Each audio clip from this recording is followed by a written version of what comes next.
J'accueille à présent celui qui représente tous les métiers d'exception de ce groupe. Alexandre Boquel, bonjour. Bonjour. Vous êtes directeur des métiers d'excellence du groupe LVMH. Les plisseurs, les orfèvres, les bottiers, les patronniers, les modistes, les brodeurs, les gantiers. Il y en a des dizaines. Ces métiers d'artisanat d'art qui, à une époque, étaient inconnus, peut-être boudés du grand public et qui sont aujourd'hui extrêmement importants dans le luxe. Alors ils sont capitaux, hein, vous le répétez, on a plus de 280 savoir-faire et c'est une vraie fierté avec ces métiers que vous citez qui sont les métiers de maroquinier, de couturier qu'on connaît bien, que le public va encore découvrir pendant les journées particulières. Oui. On a aussi des métiers qu'on connaît moins, comme le métier de remueur par exemple, ou de dame de table chez Guerlain.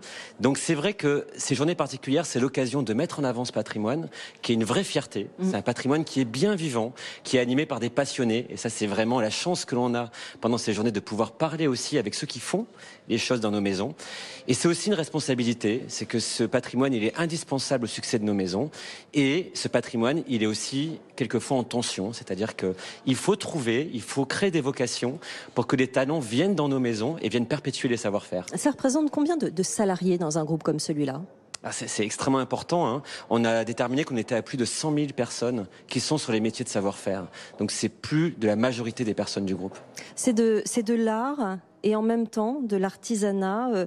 Comment on s'assure, on a vu les dames de table tout à l'heure, comment on s'assure que ce savoir-faire est transmis, que chacun a le bon savoir-faire au bon endroit ? Là, vous touchez du doigt notre obsession, parce que la transmission, c'est l'obsession que l'on s'est fixée pour transférer les savoir-faire d'une personne à une autre. C'est extrêmement compliqué. Alors la transmission, c'est vraiment la création déjà d'un couple, d'un tuteur et d'un apprenti, qui vont créer une relation, et le savoir va migrer d'une personne vers l'autre, mais aussi remonter. Ça, c'est aussi la beauté que l'on voit dans nos maisons, c'est que l'apprenti va aussi apprendre des choses à son tuteur. Le digital, par exemple, qui est devenu une donnée qui est extrêmement importante, ou même l'innovation. Donc on essaye de nourrir ces relations. On ajoute aussi d'autres nourritures, parce que pour qu'un artisan soit épanoui dans son métier, il faut créer de l'ouverture culturelle, il faut développer les compétences. Et donc on essaye au quotidien dans nos maisons de travailler la formation continue pour qu'ils puissent se développer et créer de nouveaux savoir-faire. Lorraine. Vous êtes à la tête, Alexandre, d'un énorme chantier. Vous devez recruter à la fois dans la création, dans l'artisanat, mais aussi dans ce que chez LVMH on appelle l'expérience client. Autrement dit, aussi bien des directeurs artistiques, des stylistes, que des couturiers, des bottiers, des ébénistes, mais aussi des gens au contact de la clientèle, des directeurs de boutique, mais aussi des pâtissiers, des responsables de spa. Première question, comment on fait pour avoir un scope de recrutement aussi large et réussir tous ces recrutements ? Eh bien, c'est un enjeu. Alors, comment on fait ? Alors, heureusement, dans ces 280 métiers, on a des métiers où la transmission se fait très naturellement et on n'a pas à courir à la chasse aux talents. Par contre, c'est vrai qu'on a identifié une trentaine de métiers qui sont vraiment en tension de recrutement. Sur ces 30 métiers, on doit être proactif. C'est-à-dire que les personnes ne viennent pas naturellement taper à nos portes. Par exemple, métier de maroquinier. Un métier de maroquinier, on a la chance en France d'être vraiment en croissance sur ce secteur. On a plusieurs milliers de maroquiniers en France. Et la croissance est telle qu'il faut former les talents. Il faut pouvoir avoir de plus en plus de maroquiniers dans les régions, dans les territoires en France. Et c'est pas simple. Donc ça veut dire qu'on a plusieurs moyens pour le faire. Un des premiers moyens, c'est de créer des vocations. Et ça commence très tôt. Ça commence dès le collège, parce qu'on se rend compte que les jeunes de 13-14 ans connaissent pas bien ces métiers de savoir-faire qui vont être à l'honneur pendant ces 3 jours.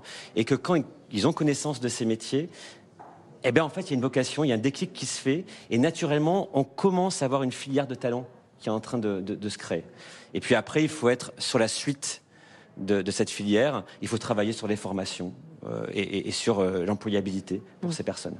On parlait des métiers de l'hôtellerie, au contact des clients, de la vente. On le sait, le secteur HCR, hôtellerie, café, restauration, est bouleversé par la crise Covid. Est-ce qu'il y a des opportunités pour vous, pour le groupe, d'aller chercher des talents déboussolés, vexés, dégoûtés par les métiers du café, de la restauration, qui pourraient venir chez vous se reconvertir ? C'est effectivement une des tensions principales, je ne le cache pas, qu'on a globalement, un peu partout dans le monde. C'est des métiers où le trafic a repris, hein, les hôtels, les restaurants ont la chance d'avoir une très bonne fréquentation. Et effectivement, on a du mal à trouver les talents. Et d'autant plus depuis la crise pandémique qui a un peu changé la donne sur ces métiers. Alors moi, je le vois comme une vraie opportunité, parce que je pense que c'est des métiers où il faut repenser les valeurs. Et on est en train, avec nos maisons, justement, pour attirer principalement la nouvelle génération, à repenser en fait tout le cursus. il faut travailler avec les jeunes pour voir quelles doivent être les formations maintenant et les adapter en fait au monde d'aujourd'hui. Il faut repenser évidemment la rémunération, il faut penser les conditions de travail. Il y a l'ensemble de la filière qui est un tout petit peu à redéfinir pour replonger à nouveau ce métier dans la modernité et s'assurer qu'on va avoir les talents qui sont nécessaires pour pouvoir accueillir les touristes, accueillir les usagers dans les restaurants. Mais ces 280 métiers d'excellence dont vous parlez, les nouvelles générations réclament des métiers qui ont du sens. On est en plein dedans finalement. C'est de l'humain, c'est du temps long, c'est du made in local, c'est de l'utilisation de belles matières. On essaye d'éviter le gaspillage, on l'a vu tout à l'heure chez Guerlain. Ça peut leur parler. Alors clairement, c'est la nouvelle génération, une génération qui est en attente de valeur. Et on s'est rendu compte que, avec tout ce digital qui nous entoure, il y a vraiment une appétence pour le réel. C'est-à-dire que avoir un métier qui est un métier où on touche la matière, où on crée, où on est dans la chaîne de valeur, c'est quelque chose qui parle beaucoup à la nouvelle génération. Et vraiment, on se rend compte qu'il y a un réenchantement de ces métiers.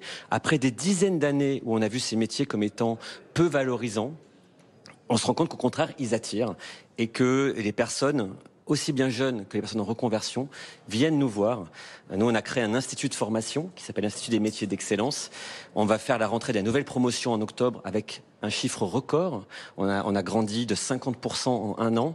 Et sur cette promotion, un tiers des personnes est en reconversion. Oui. C'est inhabituel, c'est inédit et ça montre à quel point il y a une appétence pour ces métiers qui effectivement sont des métiers du concret, sont des métiers qui sont aussi à échelle humaine, c'est-à-dire qu'on est dans des ateliers qui ne sont pas des ateliers avec des milliers de personnes, on est toujours dans des structures qui sont familiales, c'est des métiers où on est intégré dans la chaîne de valeur.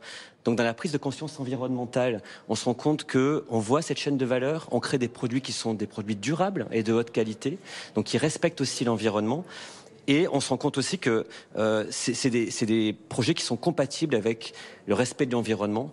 Nous, on est extrêmement attentifs à faire que les conditions de travail, que les manufactures que l'on crée soient intégrées à l'environnement et respectent les contraintes environnementales. Et ça, nos artisans y sont sensibles. Et c'est aussi un des points d'accrochage vers nos métiers.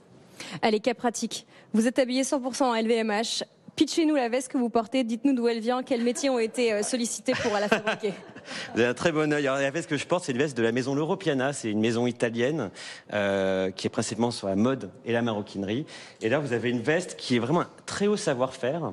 On ne se rend pas compte au premier regard, mais en fait, c'est une veste qui est réversible, double face, qui est avec un cuir d'agneau qui est parmi les meilleurs anneaux plongés qu'on peut trouver en Italie. On voit qu'elle est très souple. Pour ceux qui nous écoutent, elle a l'air d'une souplesse. Elle a beaucoup séduit Lorraine. Voilà. Et l'avantage, c'est qu'elle est à la fois belle et pratique. C'est qu'on a aujourd'hui un temps pluvieux. Je vais sortir, je vais pouvoir la retourner et être sur un côté nylon qui me permet d'être à l'abri de la pluie. Alors les mains, les métiers qui ont fabriqué cette veste, qu'est-ce qu'il y a dedans ?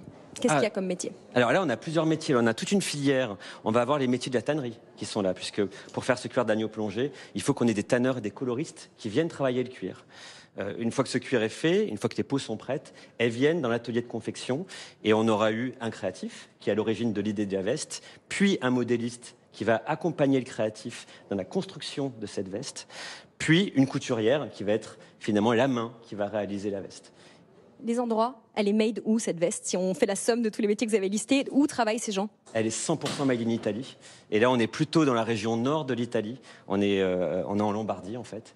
Et elle est typiquement issu de ce savoir-faire qui est un savoir-faire patrimonial ancestral italien. Et justement, est-ce qu'il y a une concurrence dans les métiers dont vous parlez, ces 100 000 personnes qui travaillent sur ces métiers d'excellence? Est-ce que la concurrence est en France, dans le pays, entre les différentes maisons, parce qu'on en a beaucoup, ou est-ce qu'elle est avec nos voisins européens, justement, je pense à l'Italie par exemple? On a la chance d'avoir plusieurs territoires de savoir-faire. La France est un très grand territoire de savoir-faire. Nous, on a plus de 110 sites de fabrication en France. L'Italie est un pays très important pour les savoir-faire et de tradition, et même pour nous, en fait, actuellement, dans les fabrications qu'on peut faire.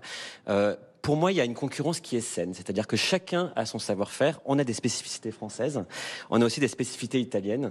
On ne travaille pas les souliers de la même manière en France et en Italie. On a deux types de résultats différents. Pareil pour la maroquinerie. Donc en fait, il y a plutôt des complémentarités de compétences. Et derrière tout ça, quand même un tout petit peu de concurrence. Mais cette concurrence est saine parce que finalement, elle stimule l'innovation. Moi, je suis persuadé que si l'artisanat est trop protégé, s'il est trop enfermé dans un confort et une tradition, il ne se renouvelle pas. Et ce non-renouvellement fait qu'il perd un peu de sa modernité. Au contraire, la concurrence, la stimulation, le fait qu'on veuille innover, qu'on veuille se remettre en question, c'est ça qui fait que l'artisanat est encore là actuellement et qui parle aussi aux consommateurs, qui parle aux nouvelles générations, qui parle aux personnes qui vont aussi acheter des sneakers, qui vont acheter des vêtements plus sportifs dans nos maisons. Et c'est là parce qu'il y a eu cette concurrence. Alexandre Bockel, vous êtes directeur des métiers d'excellence 280. Quel est le métier d'excellence qui va voir le jour dans les prochaines années ? Je serais bien à mal de vous le dire, je ne suis pas encore devin. Ce que je peux vous dire, c'est qu'il n'y a pas un métier qui reste chloroformé. C'est-à-dire que même les métiers de maroquinerie dont on a parlé, les métiers de brodeur, sont des métiers qui évoluent en permanence. Donc un même métier se réinvente en permanence. Et pour moi, on est déjà au maroquinier 3.0. C'est-à-dire que le maroquinier classique, derrière son établi, a évolué. Maintenant, il est assisté aussi par tous les moyens digitaux, toutes les innovations numériques. Et c'est aussi un nouveau métier qu'on voit apparaître. Ce qui est vrai, c'est qu'on se rend compte aussi que le digital est de plus en plus présent dans nos écosystèmes. Et sur les métiers, en l'occurrence, d'expérience client, c'est devenu un outil qui est fondamental. Donc on voit émerger aussi un nouveau profil de conseiller de vente. On n'est pas que dans la vente classique en contact en magasin, on est de plus en plus à utiliser des outils numériques, l'iPhone et l'iPad, pour rentrer en contact avec une clientèle, l'accompagner, la suivre, la fidéliser, créer un lien. Et ça, c'est des nouveaux métiers qu'on accompagne. On a créé des formations spécifiques pour justement donner des outils de compétences. Et ça fait partie vraiment de tout ce nouveau territoire qu'on est en train de développer. Les outils, la transmission, la compétence. Merci beaucoup Alexandre Bockel d'être venu nous voir aujourd'hui, directeur des métiers d'excellence du groupe LVMH. Merci de nous avoir parlé de ces métiers avec passion qu'on a découvert dans une toute petite partie aujourd'hui lors de cette émission avec Lorraine dans cette boutique historique de Guerlain sur les Champs-Élysées. Merci beaucoup de nous avoir suivis.